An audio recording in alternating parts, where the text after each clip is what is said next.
Hi everyone, I'm Louis Stone, and in this video I'm going to be walking through my mix of my latest single, I'll Be Gone. If you guys want to check it out, I'll put a link in the description. Let's crack on with the video.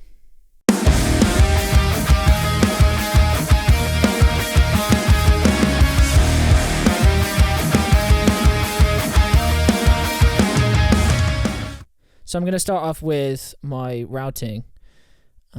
So I basically have a drum bus, a bus called Super Crunch Drums. I have a mids bus, which is all my guitars, synths, anything kind of in the stereo image, really, in the mid-range.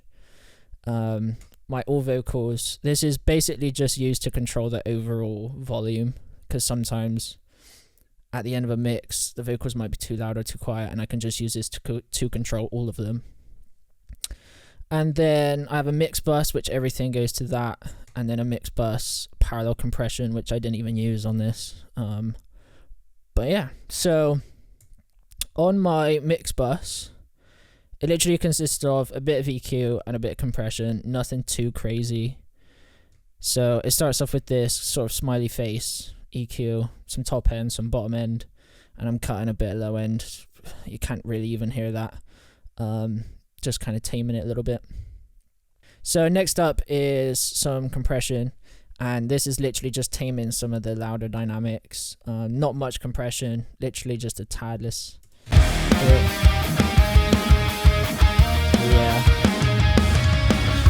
literally just keeping that snare down so it's not overpowering the whole mix. This is actually a preset, and I've just basically just dialed in the threshold a little bit, kind of treating it like a SSL sort of G comp or something.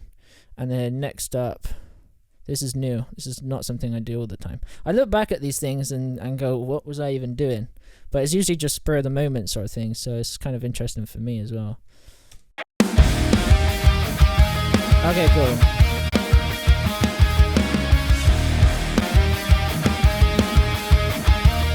Looking at the dial is not really doing that much, but it kind of adds a little bit more aggression in the bottom end, which I'm actually really liking. So that's why I put it on there. So with and without this, it sounds like this. And then in. Yeah. Little bit more controlled. Just a little bit more to the kind of final product before the master, really. Just sounds a lot brighter. Cool. Moving on. So I'm going to crack on with drums now. So this time round, I programmed everything. I wanted to do live drums, but I just couldn't get the studio time and get people in the studio at the same time, essentially. So I kind of had no choice, and I had a deadline. So I programmed them all, and also Jay helped me with a lot of the programming. And I really thought about how a drummer would play. So, you know, a good example would be if a kick drum is, if Jay would play dudun on a kick drum, obviously that first note is a lot quieter than the second, which kind of makes the program drum sound a lot more human. Obviously they're programmed, so you're never going to get the full kind of humanization sort of thing. I don't even know if that's a word, but yeah. But I tried my best, and the snares are not all at 127. It's not a robot. And then I kept the ghost notes around a lot quieter, believe it or not. I think a tendency with ghost notes is to make them really loud so you can hear them, but a drummer doesn't really play like that. So yeah, so first things first with my drums, they all get sent to a drum bus, and then I have this. So I mix my drums into this. So I put this on before I do any processing on the individual tracks. And this, I won't lie, is a blatant rip-off from Nolly Get Good's drum bus. I watched this video and it just sounded awesome, and I thought, well, I'm going to use that. I used the P5 kit, the Matt Halpern one, and it just sounds phenomenal, and this is what Nolly used. So this is kind of how it works. This is almost acting, this distressor is almost acting like a parallel compression, but you're using the mix knob as kind of the dial. So like I've got it on half. Usually it's not on half. Usually I'll have it around about the 30 mark. But I just wanted extra punch for this, and it is slamming. Like, I've got it to 20-to-1 ratio, and a lot happening. And then just some little bit of EQ, a little bit of bottom end, top end. Nothing too drastic. A little bit more top end. This EQ sounds really nice on the top end. Let's hear it. I'll mute it and then there we go. My mouse keeps sticking. There we go. So that's with. That's without.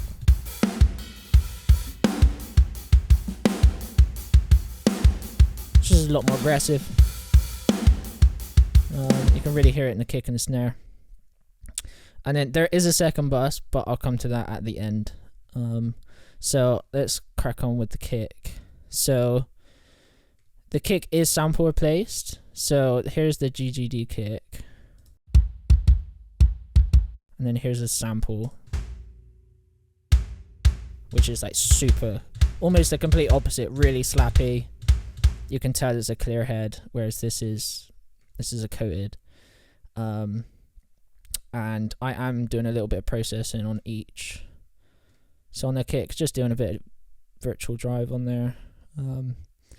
You know, and then I'm basically dialing this.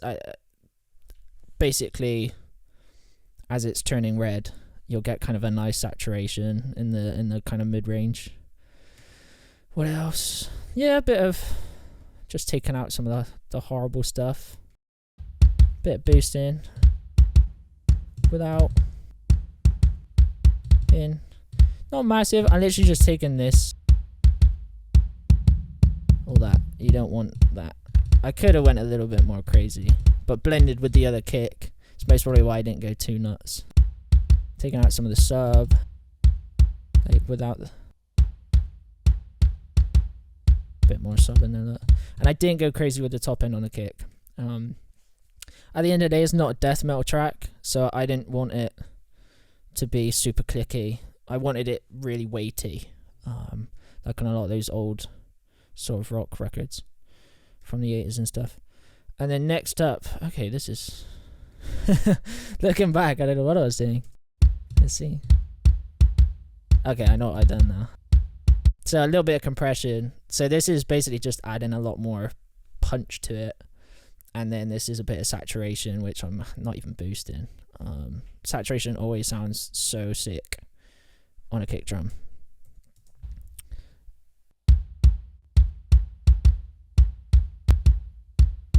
Just a little bit more of the attack on the top. And I know what I've done here. On the sample, I've basically taken the same approach and done it on that. I didn't do... I obviously automated that. But I didn't do the saturation at first. And again, exactly the same thing really, just taking out all the nasty stuff. And I didn't even need to boost that much because this kick drum is so boomy. Like all this horrible stuff.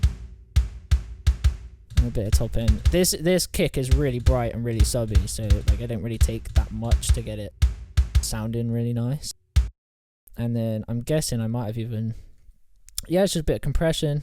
Hardly doing anything. Just leveling it out. Like I was on about earlier, there's double kick that you kind of do where there's a big volume difference. You just want to kind of raise them up a little bit so it's a little bit more consistent. And then that's out to a bus on its own, just blending them together. Together they sound awesome. And then literally a bit boost, bit of cut. I thought that was necessary. Yeah, I don't know. I thought I needed to do that. But yeah, that's that for kick. Again, really simple really. And then a snare. I always bust the snare bottom and top to a bus, and then I fit them as a whole essentially. So the top, I basically almost think of on the individual tracks, I'm taking out all the unnecessary stuff, and then on the bus, I'm almost boosting what I want, if you know what I mean. And I'm kind of doing the same sort of thing. Bit of saturation, going in, and then taking some of this low out that you don't need, because you're not even going to hear that when all the music's playing. Boosting around 200, yeah. Taking out some of this harsh stuff. Yeah, kind of almost like nasally sound. And then top end. Like, and I haven't been too crazy with like specific frequencies. I've just kind of gone like, it needs a bit of top end, so I've just chucked it on, sort of thing. And like with and without on the snare top. That's not the right one. There you go. Without. With. It just sounds a lot cleaner and tighter. And then, okay, that's the gap. Me loop. There you go. And I think I'm just doing the same thing. I've more than likely just copied that saturation over. And again, not really doing anything. Taking a lot of lows out. Bit of top end. You kind of, because I'm taking quite a lot out, like phase isn't a huge big deal. And, you know, and I'm not really using that much of it. So those two together, literally the bottom is literally just for the sizzle, really. You know, but super necessary. And then what have we got on here? Oh, I love this plugin. So I think this is based off of like a Focusrite compressor. But it's really aggressive and sounds really good on snare drums. And I put this on the whole bus. Just like, there's a noticeable difference when I turn it on and off. That's without. You just get like a bit more crack. And to be fair, I could have went a little bit louder on the volume, on the gain reduction, but it's okay. And then I'm doing more. I've obviously heard like an overtone here. Yeah. I've taken that out. Just taking that, and then there's one here. Yeah. And it's just a bit more top end. Like, snare's hugely important in a mix. And if it sounds bad, your whole mix is going to suck. And then I've obviously just, for automation, I use a gain plugin because there's nothing more frustrating than automating the fader. And then when you have to bring everything down, you can't. Everything just jumps up and then you've completely screwed up the gain staging of your song. So I use gain, and then what you can do is if you need to bring the fader back down and grab everything at the end of a song, if it's peaking or something, if you're clipping on the master bus, you can just bring it all down and it doesn't change your automation. So, and then that whole bus, and then moving back onto snare, that whole bus is sent out to a reverb, which is, here it is. It's just this verbiage plugin. I think that's how you say it. I don't know how you say it.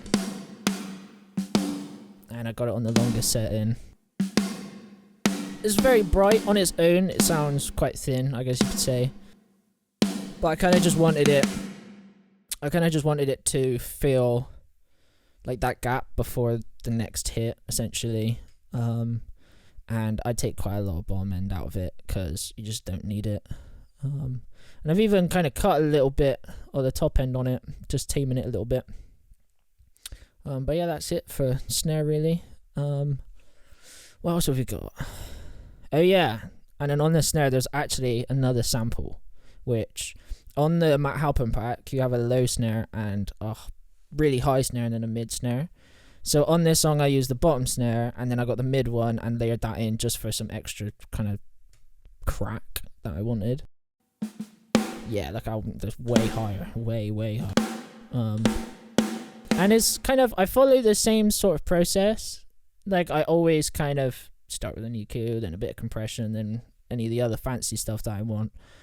But it's usually based off of like, I'm always cutting frequencies first before I boost, and you know, just kind of being subtle with it. You know, these drum sounds sound amazing, so they don't really need tons of processing really. But I think it comes to that same thing again, is like simple is best. So like here I'm literally like I'm cutting 2 dB on here, a dB, not masses.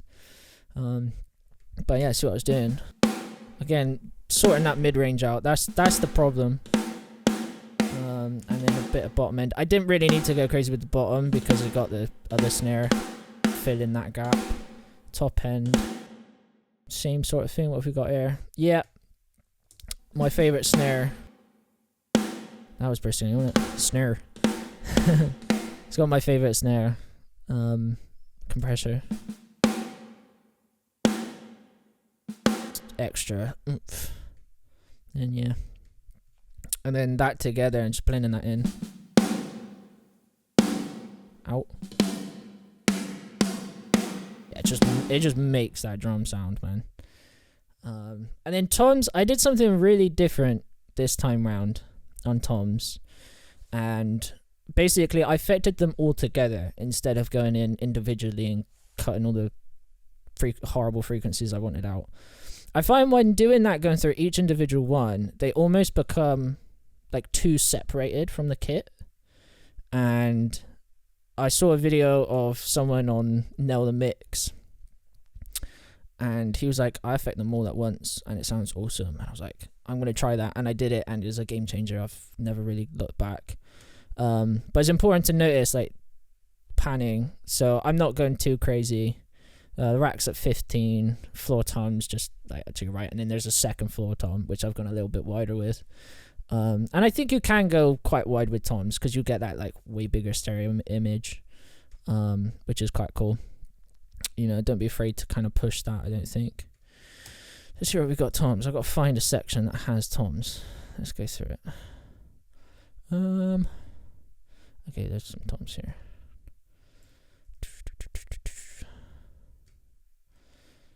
Okay, that would be a better one actually. Nice. Yeah, they sound awesome. Like without any of my processing, sound really flat and dull. Don't get me wrong, they're tuned amazing, and then with there's a lot more presence. So again, it's the same sort of thing. Just taking out all this horrible mid-range stuff, bit of bottom end, taking some of the really horrible rumbleness, and then putting the attack back in. And let's put that in and out. Yeah, which is a lot more weighted.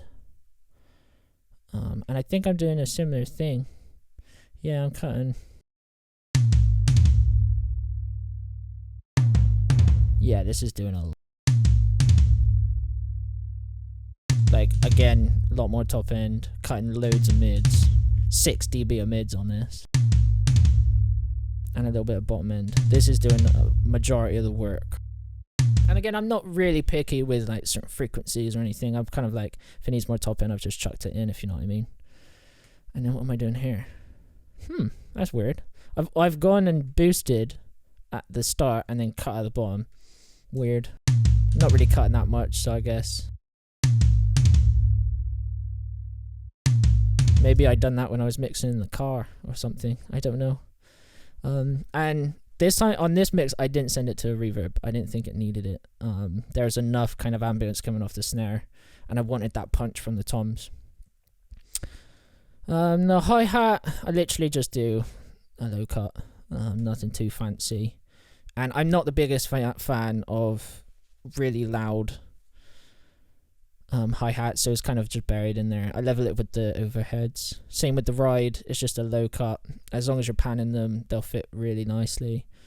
And then overheads, which is, yeah. So, okay, I'm going to take everything off that I had.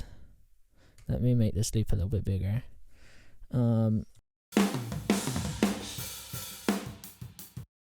Let's do like a crashier part, should we? Let's do that. So that's just them on their own. And that's the processing I've done to them. So again, really subtle. Okay, I know what I've done here. So I've taken out a lot of the kick. You don't want any of that really, especially in rock music, because you want the sample or the natural kick to be the main focus. And I've taken this mid-range out, which I'm guessing I'm getting from the snare. Let's have a little listen. Yeah, again, that like nasal sound, which is nasty. And then I find here is kind of a tricky part, because obviously you don't want to cut it and lose all the sizzle from the cymbals. But then sometimes when you're crashing really hard, or the drummer's crashing really hard, you get this really harsh frequencies. It's not so much on like if you're riding a crash, but if you're smashing it on like the accents, you can really hear it. So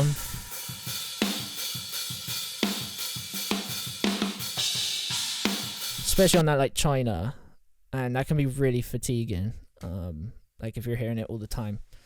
And yeah, I just cut that, and sometimes I'll even boost some more top end above that, but I didn't on this one. And then with compression, I think the aim I'm trying to do is level out the snare and the cymbals. And you can hear from, if on the accents on the cymbals, like on the 1 or something, I'm kind of balancing that with the snare, so you get a little bit more of a balance of the kit. So yeah, let's see what we did.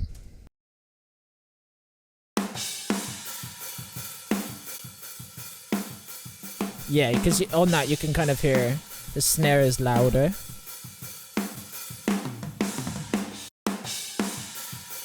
Whereas like that sounds a lot more balanced. You know, and I'm just kind of going with a not very fast attack, not very slow release. It's pretty much around the same, really. I wasn't too fussed about it. But you can see it's really ducking that snare, which is obviously you don't want to mix visually, but it's telling you what it's kind of doing. That's it for overheads, and then I'm thinking this is rooms. Yeah, so rooms, the funnest part of a drum mix. You know, this is gonna make or break your drum sound. So I basically go crazy with room sounds. Like, you can compress the absolute shit out of them, and they'll sound really cool. So, and that's exactly what I did with this. So I'm basically like, I'm gonna really fast attack, really fast release, and a 6:26 bloody ratio. What was I doing there? I've just cranked it, look. I've just cranked it. And then loads of ratio. Like, slamming that snare drum.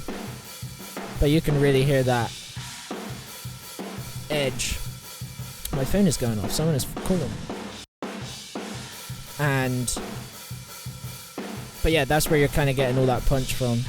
And then obviously, because I'm kind of accentuating all that harshness, I've had to tame it down a little bit.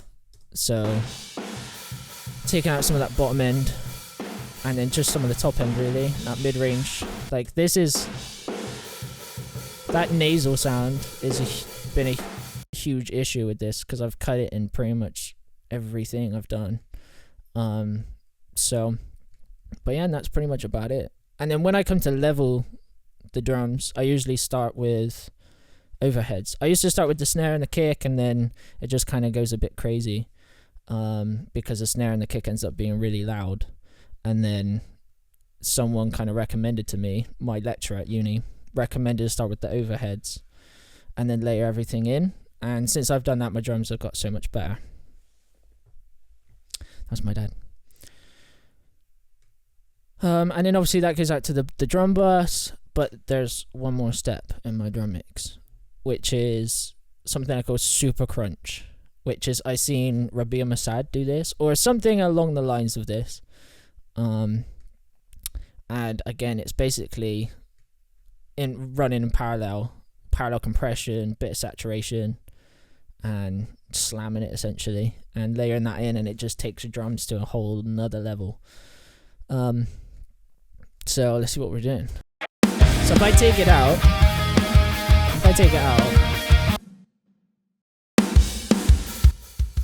that's without it. Obviously there's a volume jump, but about how much more attack. That sounds awesome. So I'm literally using the modern 1176. smash it.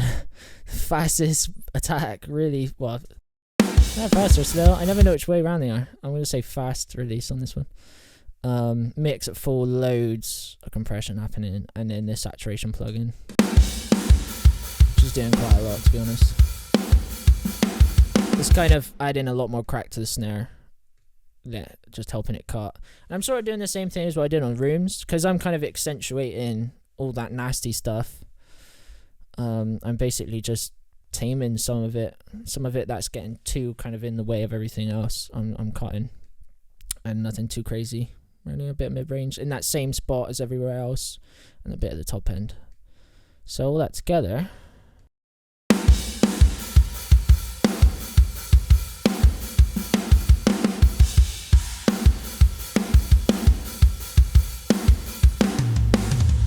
it's a pretty solid drum mix. If I turn it all off,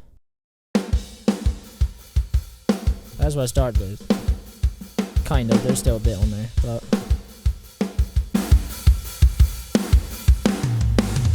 just sounds godly, man. It's awesome. So that's it for drums. Let's move to bass. So moving on to bass, again, it's all fairly simple. I recorded this with my Fender P bass, my Mexi bass, and used my Helix, and I think I just blended like an Ampeg with like a 5150. But I definitely used the like Nolly Get Good pedal. I don't know what the pedal is called, but it has like a blend function, so you can kind of control how much top end and fuzz you want, and I know I use that. And when I play the bass, first obviously for certain songs, a lot of the rockier songs, but this one in particular, I needed to make sure my playing was really consistent, so when I come to compress it, it was all really even.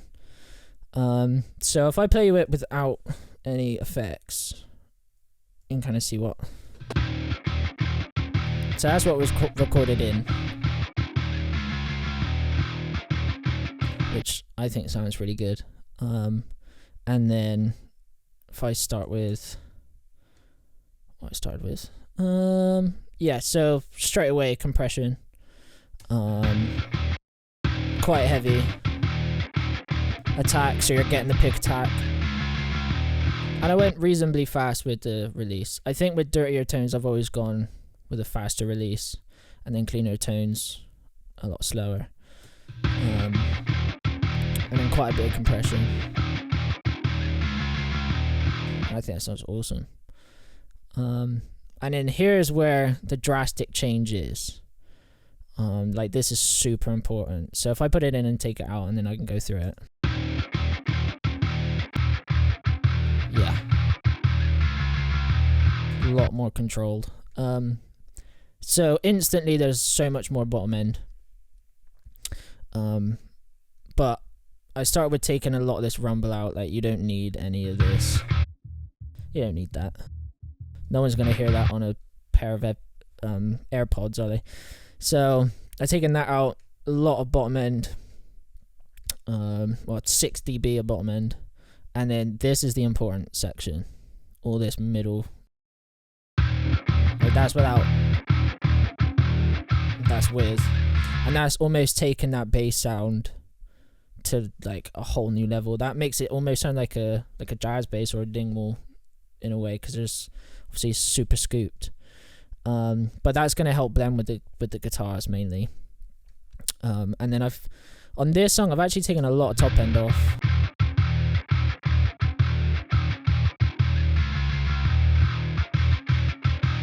That's how it was recorded, and that's me cutting it all.